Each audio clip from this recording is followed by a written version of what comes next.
সংস্কৃতিৰ প্ৰসাৰ প্ৰচাৰ আৰু নৱপ্ৰজন্মৰ মাজত আমি থলুৱা যি কৃষ্টি সংস্কৃতি এইবিলাক প্ৰদৰ্শন কৰাৰ উদ্দেশ্যে ঢকুৱাখানা মহাবিদ্যালয়ে বিগত বছৰকেইটাৰ দৰে এই বছৰো আমি পৰম্পৰাৰ এটা দিন হিচাপে বহাগৰ আয়োজনৰ আজি অনুষ্ঠানটোৰ আয়োজন কৰিছোঁ।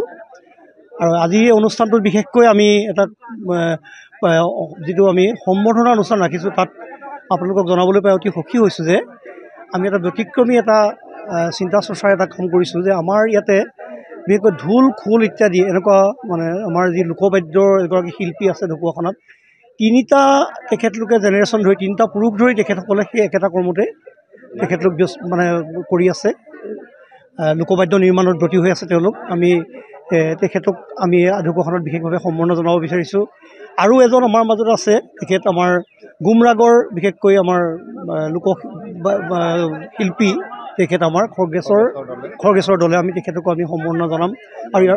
আৰু নিৰঞ্জন গগৈ ঘিলামৰাৰ তেখেতো লোকবাদ্য নিৰ্মাতা তেখেত আমাৰ ঢোল পেঁপা, বিশেষকৈ পেঁপা গগনা ইত্যাদি এইবিলাক তেখেতে নিৰ্মাণ কৰে।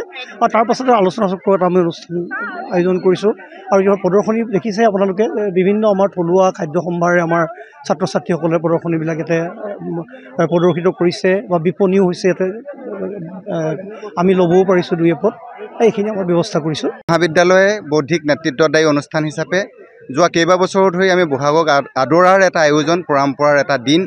আজি সেই পৰম্পৰা এটা দিনৰ আমাৰ 9 বজাত আমাৰ যি কপৌ ফুল ৰোপণ কাৰ্যসূচী হৈ গৈছে, তাৰ পৰৱৰ্তী সময়ত বিপণী উন্মোচন কাৰ্যসূচী হৈ গৈছে।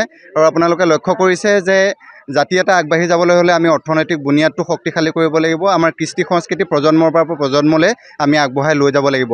এই দুটা মূল উদ্দেশ্য, যে অৰ্থনীতিটো, জাতীয় অৰ্থনীতি এটা গঢ়ি তুলিবলৈ আমাৰ ছাত্ৰ ছাত্ৰীসকলক কেনেদৰে আমি প্ৰস্তুত কৰিম। দ্বিতীয় কথা যে কৃষ্টি সংস্কৃতিক আমি প্ৰজন্মৰ পৰা প্ৰজন্মলৈ কেনেকৈ আগবঢ়াই নিম, সেই উদ্দেশ্যেৰে আমি পৰম্পৰাৰ এটা দিন হিচাপে আয়োজন কৰিছোঁ।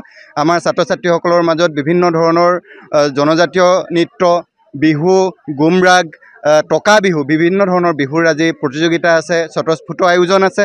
স্বতঃস্ফূৰ্তভাৱেও তেওঁলোকে কৰিব বা কৰি আছে। গতিকে এই সকলো আয়োজনেৰে আমি আমাৰ ছাত্ৰ ছাত্ৰীসকলক তথা ঢকুৱাখানাৰ সমূহ ৰাইজক লগত লৈ আগবাঢ়িব বিচাৰিছোঁ। এইখিনিয়ে আজি ক'ব লগা কথা। ধন্যবাদ।